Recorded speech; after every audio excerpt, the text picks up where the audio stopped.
Magandang araw mga kaproyekto. Welcome to Proyekto Pilipino. At ito nga ho ang ating episode.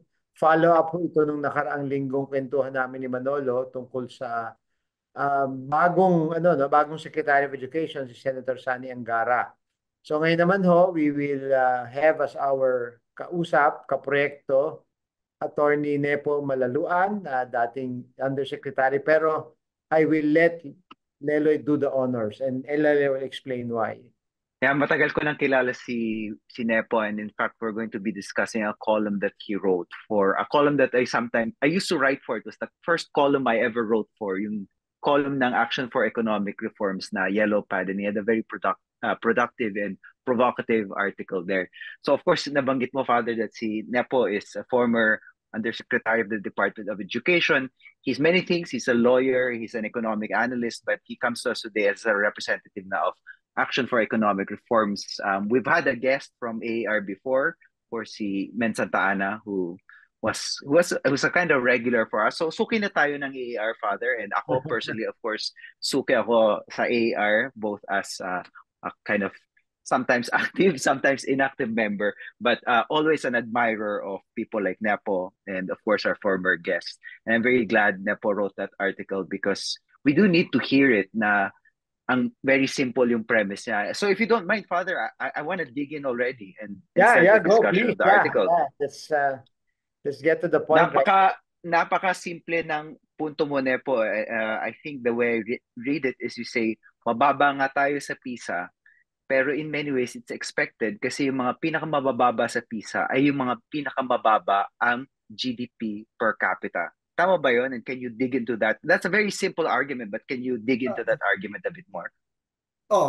Tama, pero tingin ko ang isang umpisa nung artikulo ay may pagkakasundo na sa Pilipinas. Alam ni Father Tito yan, na ang pangunahing hamon natin at suliranin sa batayang edukasyon or sa basic education ay yung usapin ng kalidad ng edukasyon. When we say kalidad ng edukasyon, yung ating curriculum, yung mga dapat matutunan ng ating mga mag-aaral, kaalaman at saka skills at saka asal, ay pagka tinasa o tinest ng isang standardized large-scale assessment, ay marami sa ating mga mag-aaral ang hindi umaabot doon sa parang minimum proficiency na dapat ay naabot. Hindi lamang yan sa PISA, kung hindi sa national achievement tests natin historically. At yan nga ay na-confirm, lalo na at yun ang nakapagpukaw ng damdamin ng marami at reaksyon ng marami nung lumahok tayo for the first time in the 2018 round of the OECD program for international student assessment. At tingin ko kaya yan nakakapukaw ng damdamin ay una ay international ito, pangalawa ay nararanggo ang nahahanay ang mga bansa mula sa pinakamataas hanggang sa pinakamababa. So may pagkakaisa na malaki ang suliranin sa kalidad. Pero ang gusto nating puntuhin ay umabante na tayo doon sa paulit-ulit na may krisis ng edukasyon, may mababang edukasyon. Bakit ba? Ano ba ang kadahilanan para makatawid din tayo doon sa pag-uusap? Ano ba yung dapat gawin? At tama yung sinabi mo at ito naman ay mula din sa report noong OECD na napakalaki yung korelasyon noong antas ng pag-unlad ng isang bansa na sinusukat sa GDP doon sa performance ng bansa na yon, mean performance ng mga mag-aaral na 15-year-old sa score ng PISA sa subjects na reading, science, and mathematics. In fact, yes. Sa madaling salita, sinasabi rin natin na habang yumayaman ang isang bansa, nag-i-improve yung PISA score nila. Kadalasan. Tama. At kitang-kita yon dun sa curve ng mga PISA scores at saka antas ng kanilang GDP. Doon sa 80 bansa na kumuha, kaya 80 ay 81 yan, pero yung isa ay hindi ko maalala kung bakit hindi nasama doon sa final uh, rating, ay panglima tayo sa pinakamahirap na mga bansa. And if we aggregate the scores, mean scores, average ng scores natin in the three subjects, we are like the third from the bottom. Pero yung third from the bottom na yon, nag-iiba yon sa per subject. Meron tayong, hindi ko alam kung fourth or fifth, something like that. But if we aggregate, it's about third. But we sit just right in along the curve. In other words, our predicted score is our score it falls right into the prediction of the economic status variable. Sinabi nung OECD na as an explanatory variable ay 62, as much as 62%. Ang pagpapaliwanag ay mula sa ay yung korelasyon ng performance or GDP performance ng bansa at saka noong kanyang PISA scores.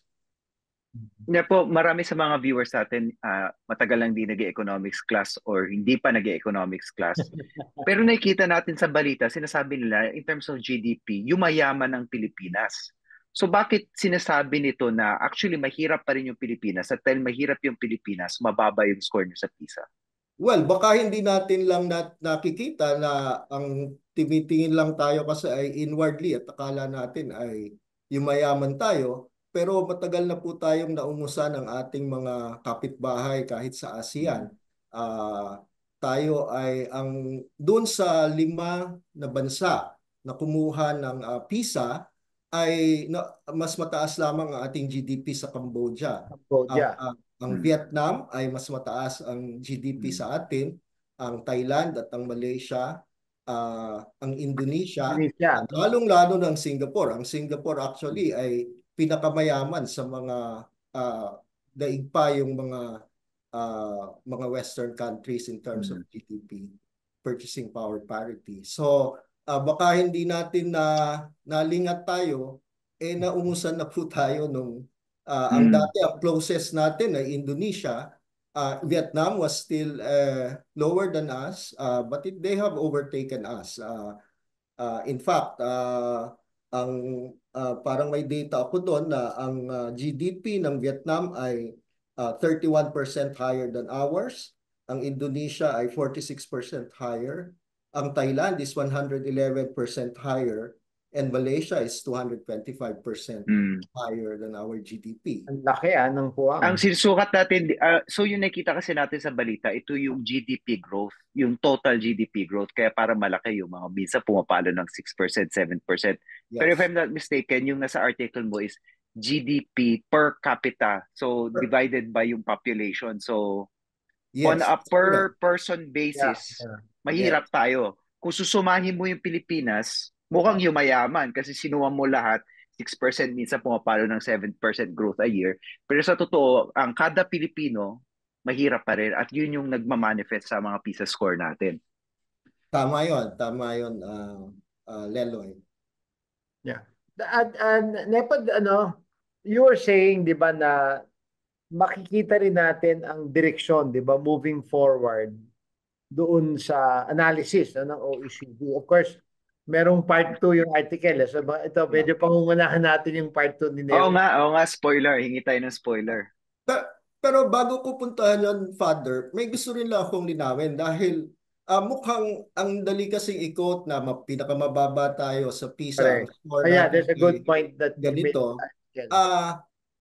Kahit mga veteranong mga mamamahayag at kolumnista, nakikita kong siguro hindi ko alam if it is license of to exaggerate and to give it, the impact that they want to give it. Pero sinasabi ang mga 15-year-old natin ay hindi marunong magbasa at hindi marunong bumilang kahit hanggang 20 daw ang 15-year-olds. At doon sa artikulo ay pinaliwanag ko yung levels ng proficiency. Ang sinasabi doon ay ang ating mga mag-aaral ay ang kanilang kakayahan, ang kanilang kaalaman ay naipapakita nila sa mababang level ng kapasidad. Hindi ibig sabihin hindi sila marunong magbasa at saka hindi marunong bumilang, kung hindi yung Oh. kanilang kakayahan ay pagka komplikado na at mahirap na ang tanong, nahihirapan na silang sumagot. At baka Lelo, I would even invite you to try the PISA published questions, baka mamaya partial din ang score mo dyan pag tinignan mo. Mahirap ang exam. It's computer-based, No. multiple sources. It tests your ability, for example, to minsan represent the situation in mathematical terms. You have to navigate the computer-based assessment, mga pull-down menus. You have to plug in data, may mahirap po. At kaya nga dyan mas nakikita yung usapin ng equality or equity among the test takers. At nabanggit ko din sa artikulo na hindi lamang sa international nakikita ang inequity na yan, sa loob din ng bansa. Regionally ay may pagkakaiba. Ang NCR halimbawa ay mas mataas. Yung mga mas mayayaman na rehiyon, gayon din ang pagkakaiba ng nasa pribadong mga paaralan at sa pampublikong paaralan. Ibig sabihin, yung pagkakaiba doon sa economic status ng bansa ay nasasalamin din sa national performance natin across geographical regions, and probably also from family to family, because the equity issue ay hindi naman yan sa rehiyon lamang, kung hindi minsan ay magkapitbahay, ay malaki ang pagkakaiba sa kanilang antas sa buhay. Nabanggit mo, Nepo, towards the end of your article na yes, inequality yung main point, economics yung point, pero hindi mo naman sinasabi na pwede maghugas ng kamay yung ating mga policy makers. Meron pa rin namang pagkukulang at meron pa rin namang, kasi it's easy to say, basahin natin yung article mo, parang pwedeng sabihin ng isang tao na wala nang role ang DepEd. Ang role dapat dito ang NEDA, ang economic sector, ang economic cluster para palaguin yung ekonomiya and the education will take care of itself. Hindi mo naman sinasabi na walang pwedeng gawin ng DepEd, di ba? Towards the end of the article, you also mentioned ways in which the DepEd can speed up the process. Yeah. Ang sinasabi natin ay in fact, yung OECD mismo ay sinasabi niya na as much as 31% ang explanatory variable ay differences of the differences in student performance ay mula doon sa sistemang pang-edukasyon sa bansa. Mainly in terms of how they are organized, financed, and their resources. So, malaki yung papel na ginagampanan. Hindi ito paghuhugas ng kamay, kung hindi paglilinaw dun sa mas malaking konteksto para maunawaan yung ugat at saka yung mga solusyon. Kailangang maunawaan natin na parte ng solusyon ay ang pag-resolba ng ating pagkakaantala ng pag-unlad ng ating bansa kumpara dun sa mga bansang kumukuha rin ng PISA halimbawa of the 80 countries that have taken it. But doon din sa correlation na yan, mayroong mga bansa na ang kanilang performance is higher than or above the line, higher than what their economic performance at meron ding below the line. We sit just right about the line. So may mga bansa kagaya ng Vietnam, kagaya ang Singapore halimbawa, at may mga bansa ka pang makikita na in other words, they are outperforming what their economic status otherwise dictate. At yan ay maiuugat mo doon sa husay ng pagpapatakbo ng kanilang sektor edukasyon. At tingin ko ay yun naman ang hamon at papel na dapat gampanan ng Department of Education. At yun nga ang sa pangalawang part at ibig sabihin, I would give some of my own reflections doon. I think I have about 6 reflections on the implications of this, and I can discuss some of them.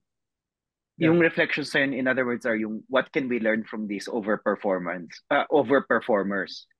Yes, and from our own, Okay. our own situation. Yeah, you can share some Yes, of course. without spoiling the second part. No, I think there's no point about not spoiling it. I mean, it's Preview.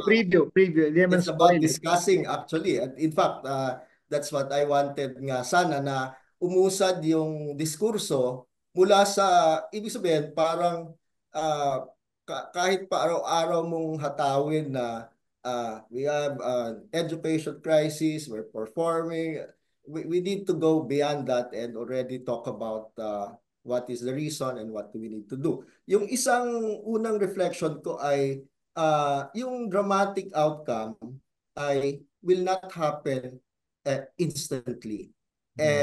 But we can have clear and realistic targets for our education performance to outpace yung ating economic growth. Hindi natin pwedeng asahan na umunlad tayo kagaya ng Singapore bago tayo makaasa na tumaas ang ating education quality. Our education system has a lot to do with our quality performance or improvements outpacing our economic performance. And it has to be targeted, but it has to be targeted realistically. I think it will be foolhardy to think that by the next PISA in 2025, we would have overtaken, for example, Malaysia, Thailand, Indonesia might be closer to us. So that might be a realistic target to benchmark against. So yun ang ibig kong sabihin. And in fact, ang isang mungkahi ko doon ay maaring yung cohort ng itong bagong pasok na tinatawag na matatag curriculum might be a good cohort to monitor over the course of this cohort all the way finishing grade 12. So that's about a 12-year programming period of acceleration of education quality. Kasi kung sa tingin natin, I don't know, Father, if you can perform a miracle very well, and overnight, because I think hindi yun madali because you're talking about real situations on the ground that will have to be addressed. Maybe lang related dyan na Tony Nepo because that is one of the comments of Secretary Gatchalian, Rex Gatchalian. Nung bagong upo siya sa DSWD, sabi raw sa kanya ng World Bank, ang problema sa inyo mga Pilipino gusto i-solve ang poverty. But there are different components to poverty. Dapat isa-isa nyo lang. And it's very similar to what you're saying, very targeted, very, I guess I would describe it, Tony Nepo, 2 ways. Very, very deliberate, one, and very driven by data. Yes, that's correct. You need to do it that way. And maybe, Lelo, I'm sure you're familiar. One of the last meetings that I had with then Yusek Nepo was December of 2019. We launched Educalidad in the DepEd. And on our way out, Yusek Nepo, nag-uusap kami ni Senator Gatchalian. We're talking about yung mga senior high school, mga charter schools, ganun-ganun. Dahil pinag-uusapan kasi nga we all came from the hopes of Educalidad, And then sabi ni Senator Gatchalian sa akin, there's one proposal for charter schools that I was talking about. Sabi niya, Father, give me proof of concept and I promise you I will make a law for you. And because we're talking about data, and alam mo, very modest but very solid steps, no? It might be Mhm. baby steps, but they're very solid steps, no? And matagal eh. It's a long process. Um, Yusek Nepo, Pareho kayong educators at alam niyo ang learning process ay hindi madali at madaming salik. Uh, kung i-rundown ko yun yung una, nabanggit ko yung dramatic outcomes don't happen instantly. We will need to yeah, have clear and realistic targets. I-rundown ko yung headers at maaari yeah, yeah. natin pag-usapan. Yung pangalawa ay yung strategic and monitored decentralization is going to be indispensable. Correct. Yeah. Dahil marami sa solusyon ay nasa baba. Very contextual ang mga suliranin, and that will require also empowering them to act on the ground.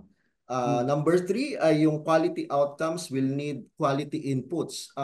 Hindi lamang ito usapin ng pagpapataas ng budget dahil spending for poor quality inputs, even though expensive, will not produce you the quality outcomes. In other words, there are issues of quality of inputs that need to be addressed. Number 4 ay ito napakahalaga. Yung mitigating internal inequalities will unlock rigidities dito sa ating pagsulong ng kalidad ng edukasyon at ang ilang mga underlying dimensions of inequality na nabanggit ko ay yung una, yung inequity in home and community resources. Kaya nga yung pagtatasa ng disadvantaged at advantaged students na ginawa ng OECD ay ang kanyang proxy variables ay in terms of home resources ay yung number of years of schooling ng kanilang magulang, yung kanyang employment ng magulang at saka home possessions.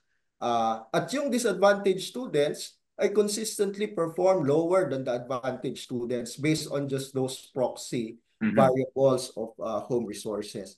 Yung equity in school resources ay magkakaiba rin, equity in instruction at yung equity in nutrition. Nabanggit ni Father kanina, no? Yeah. Kahit yung nutrition equity ay underlying dimensions of inequity that need to be addressed. Number 5 ay yung leveraging private and non-debted resources for the public good. May ilan ako ditong siguro mga bagong mungkahi. Kahit doon sa strategic and monitored decentralization, siguro ang isang might be controversial ay sa tingin ko dapat iiwan na yung practice sa DepEd na periodically rotating regional directors and division superintendents dahil pagka nag-target ka na ng quality, kailangan talaga sa tingin ko ng stability in programs and leadership on the ground. Dito naman sa leveraging private and other non-debted resources for the public good, alam ni Father yung partnerships. Pero tingin ko ang isang area for innovation. Alam nyo, ang daming assets ng Department of Education that can be leveraged for public-private partnerships, but for educational purposes. And number 6 ay yung embracing lessons, continuity, and further reforms. Kailangan combination of yung mga tested lessons, best practices. Of course, every new secretary will give in also their legacy, brand, and so on. But there are also continuing or ongoing reforms that need to be continued. It has to be a combination. We cannot restart the process every time there is a change of leadership. And I think I conclude with saying sa totoo itong DepEd, and I've seen it firsthand, is really a very resilient institution. Lagi nating binibira, pero pag may calamity, sila ang tatakbuhan. Pag may eleksyon, sila ang tatakbuhan. Pagka may public health issue, sila din ay tatakbuhan natin. It's a very resilient institution. It has withstood time. I think we're not as hopeless as we'd like to paint it. Yeah. Thank you. That was no, but very interesting yung 6 points, Lelo. I think the 6 points is good for 3 episodes. But Oo, pwedeng usisaya. Are you interested in discussing any specific one, Father? Kasi ako meron akong isa. no, go ahead. I'll let you. Matagal na kami nag-uusap ni Yusek Nepo dito eh. Kaya ikaw, you first. I will jump in. Interesting sa akin yung, I think isa sa mga pinaka-specific nun, yung itigil na yung rotation ng mga regional director. Can you explain to us bakit ginagawa? Superintendents. Okay. Bakit ginagawa yun to begin with? Alam mo, namanan na yan eh. Hanggang sa, hindi ko alam kung ano talaga ang batayan yan, pero ang sa tingin ko ay it's the usual. Syempre, alam niyo naman hindi ko alam ito ha. I mean, anyone who probably Father can correct me, but this is just my impression dahil hindi naman napag-usapan. Ito'y inuulit lang. Yung isa is yung familiarity with siguro local politicians at minsan ay nagiging masyadong malapit yung relasyon ng ating mga local officials. And then familiarity siguro ay may breeds siguro dahil alam nyo, historically, laging siguro nung bata pa tayo, Leloy, ay lagi sinasabing ang Department of Education is one of the very corrupt institution. At siguro ito ay isa sa mga pamamaraan para mabawasan yan. Pero tingin ko, I've worked with many all regional directors during our time, division superintendents, and inclusive working relationship with them. They can perform. Ang hirap kasi na every 3 years lilipat ka. Ang hirap ding mag-monitor ng performance ng lugar mo, assignments mo, yung accountability for the programs and the results and the outcomes ay mahirap i-monitor kung laging may movements. At tingin ko hindi rin magandang framework yung parang it's coming from a perspective of mistrust of yeah. I think it's a good way to describe it. It's a perspective of distrust. So, Yusek, meron akong related Leloy tungkol diyan sa tanong mo. Kasi last episode napag-usapan namin ni Manolo, 'di ba, nung wala pang appointment, may mga groups na sinasabi na the one who should be appointed should not be a politician, etc., etc. Ako naman sagot ko, no, the one who should be appointed should know how to deal with politics kasi that's system. That's the The one system. who should be appointed should be good. You know, Father, that's one, yun na nga ang sinasabi na kailangang pag-aralan. Bakit ba? Yun ba ay dahil sa background ng mga naging secretary or something deeper than that? And mind you, isa sa una naming nakaharap nung pumasok kami sa Department of Education ay budget utilization. Nakita ko pag minsan, halimbawa, kung education ang background mo at hindi ka mo kabisado, halimbawa, ang procurement, ang fiscal management, and so on.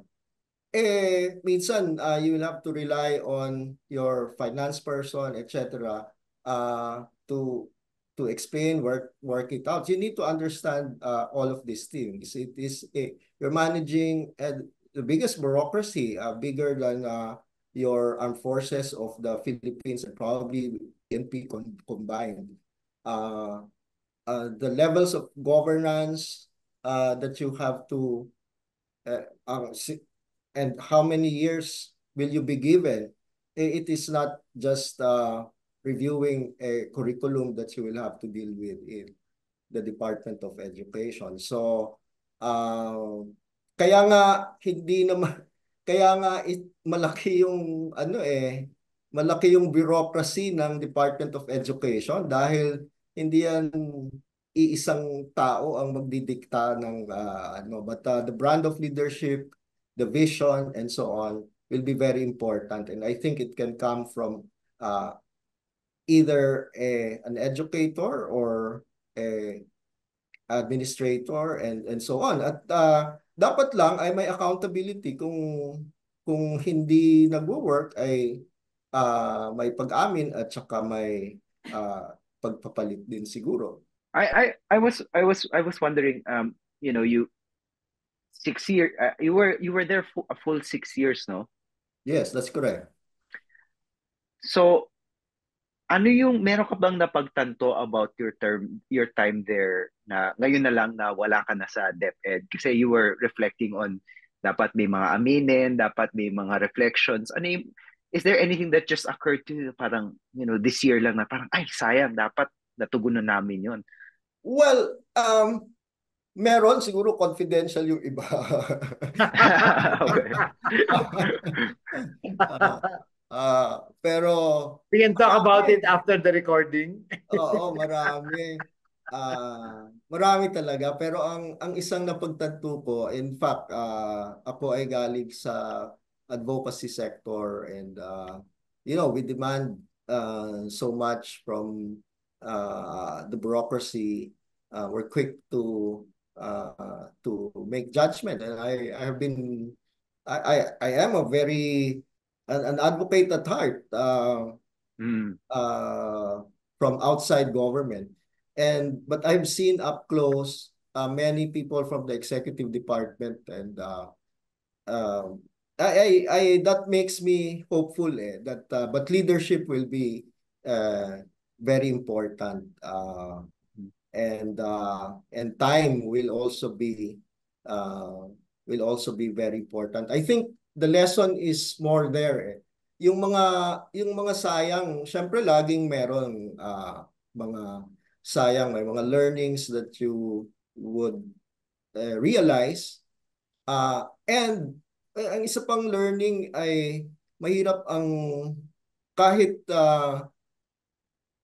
malaki yung poder ng executive, and in fact I was amazed at how immediate the executive power is versus let's say legislative power, and how an opportunity for change can be instant. Hindi ganon kadali. You have to deal with the bureaucracy, you have to deal with the realities on the ground, you have to deal with the contention. All of these things are very difficult to move. It was an enriching experience, and but it was one of the most tiring assignments you could get, is to be an executive position, I think. And at the DepEd at that, I mean, given the enormity of the bureaucracy, So I don't know. Yeah, Go ahead, Lenoy. Go ahead. And I must say, Father, as a reaction to that, mahirap talaga yung assignment, especially since nga, well, you can overperform in terms of yung PISA score, but the term there is nag-overperform pa rin sila. In other words, there's only so much we can do sa education kung mahirap pa rin yung bansa. So meron talagang limitasyon. At sa tingin ko, pag sinabi natin may limitasyon yung kayang gawin ng DepEd, hindi yun nangangahulugan na naguhugas tayo ng kamay for the DepEd. Yes, right. We are just acknowledging a reality that richer countries can do more. I mean, in this world, money goes a long way, di ba? I mean, we need to pay our teachers properly. We need to direct resources at places that don't have those resources. And in order to do that, kailangan talagang lumago yung ekonomiya. Kaya I think it matters that, Nepo is not here, not just as former DepEd bureaucrat, but also as a member of an organization who thinks about economic reform. And Yes. it Yeah. is so fundamental to our country to think about the centrality of economic growth. Kasi minsan sa atin, iniiwan natin sa politika lahat eh. Mahilig kasi tayo bilang Pilipino, chismis natin yung politika eh. Pero nakakalimutan natin na yung politika is largely hemmed in by yung economic conditions. Yeah, yeah. Yun na lang, yun sa sinabi kong dimensions of equity, yung home and community resources, and Correct. it affects the learning process of a child.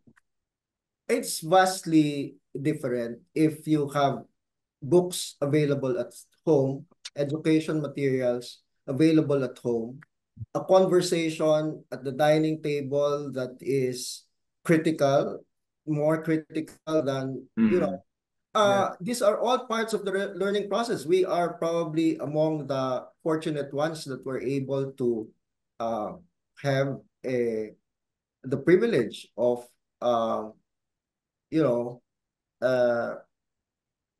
being in a situation that is better than the others. That's why we celebrate those who have overcome such, you know, challenges in their childhood and so on, because it's difficult. But precisely you celebrate them because it was difficult to overcome them, and it does not happen for everyone. You think that the education system will equalize it? That's too much to ask because the resources that your education sector will have is also, as mentioned by Leloy, constrained by precisely what constrains this So child. I think, Yusek Nepo, given just focusing on the 6 aspects that you mentioned, I think we need to think also, sino yung segment ng ating lipunan na pwedeng tumugon dito, no? Because I remember Randy David, I think we mentioned this in one of our episodes, Leloy. Randy David wrote an article months ago. I'm not sure if it was February. Sabi ni Professor Randy David, one of the key solutions sa quality of education is precisely support of the home and support of the community. Yun yung mahina, that we should strengthen that, no? So what is the sector that can strengthen that, no? Barangay ba, simbahan ba, all of these family movements, di ba? So I think we need to think very strategically also. Hindi lang asa lahat sa DepEd, pero posibleng DepEd ang nagkukumpas kasi it's about education, but the other sectors must come into play, no? Like for Right, example, especially if the goal is to overperform our economic constraints. yes. Correct. Lahat Yeah. talaga. Yeah. No, for me, ito pagyayabang ko ng konti, Leloy, and Yusek Nepo is familiar with this. One of the most an achievement I'm most proud of, maybe let's put it that way, no, is the Eugenio Lopez Senior High School for the Arts, no, for media arts, no. Everybody thinks it's a private school, di ba? But it is a public school. But yun yung model na pumasok ang private sector and a major industry player in the field that we wanted our students to specialize in. DepEd gave its full support. The local government gave its full support, and up until now, it's running very well. No? I was told it's running very well. So, yung mga ganung bagay, di ba, na maraming dapat, di ba, Yusek Nepong, lagi namin conclusion after an episode, this problem needs a whole of nation approach. Dalawang bagay dyan. Ang una, makikita mo pag nasa Department of Education ka, and that's why everyone is interested in education, but everyone is also ready to help education. There is a strong goodwill to assist the education sector, and that's why yung Brigada Eskwela, for example, has stood the test of over the years. It's just a simple community bayanihan dun sa preparation of schools before the opening of classes. So lahat ng civic groups and so on and so forth. Ang daming partnerships, and the Department of Education should always be open to strong partnerships. Pero tingin ko, baka hindi kaya. There must be a major infusion of resources into the Department of Education beyond what the economy affords it and the fiscal space affords it. And that's why I mentioned doon na may mga big assets ang mga Department of Education that might be leveraged because there's little sa tingin ko ang pumapasok na kapital or finance sa Department of Education ay talagang mula sa buwis. Mostly mula sa buwis. But investments in public education ay wala. Yung mula sa buwis, kung papasok sa edukasyon ng private sector, it's really to profit from it as contractors. But they need to really contribute investments as well. And I think this is going to be controversial. Opening up the assets of the Department of Education. There are very prime assets of the Department of Education that can be leveraged. But I think the lesson there is to make a compelling case that is going to be for the public interest and to the education's interest. And meron tayong bagong public-private partnership code, maari ang i-explore. And I think the incoming secretary is very familiar with this, to explore how to infuse investments in education in a much bigger way. Everyone helps, but and combined it helps per school and so on. Pero tingin ko kung talagang outperforming our economic capacity, we need a major infusion into the education sector. And you can only ask, you can repeat and repeat that there must be blank % of GDP and so on and so forth. But the fiscal space is the fiscal space, and it cannot be the sole source of financing and investments for education. No, I think we can close on that note, Father. That was a very important place to close. I don't know if you have anything, if you have final statement, Father. Just coming from Yusek Nepo's statement na as he was saying that, ang pumapasok sa isip ko kasi I've been exposed to different private sectors coming and helping try and even now Yusek sa with my work with Caritas, ang daming private sector na lumalapit, can we do this, can we do that, etc. na pagka sometimes may pakiramdam ka na yung sabi nga ni Yusek Nepo na there's been a lot of private sector help, but it has to be very different this time. May impact, di ba? May certain level of impact. And scale, I think is important. Scale, kailangan malaki. Scale, no? And that's what I want to say, no? Mahilig tayo sa tingi-tingi eh. Mahilig tayo sa sachet. And nobody wants to come together for scale kasi mas maganda yung aking sachet sa sachet mo, di ba? Pero we're trying to solve the same problem. We're crying out loud, di ba? Pagandahan ng sachet. Pagandahan ng sachet ito eh. Hindi, di ba? Minsan may kausap na ako na sobrang buwisit ko, sabi ko, alam mo, mag-usap tayo. Diyan ka sa norte, dito ko sa timog. Di ba? Hindi natin kailangan mag-compete. Di ba? And that's, I think I agree with more than anything else, it's the scale we need to aim for. It's the scale, but very calibrated scale, di ba? Hindi rin pwedeng shotgun approach.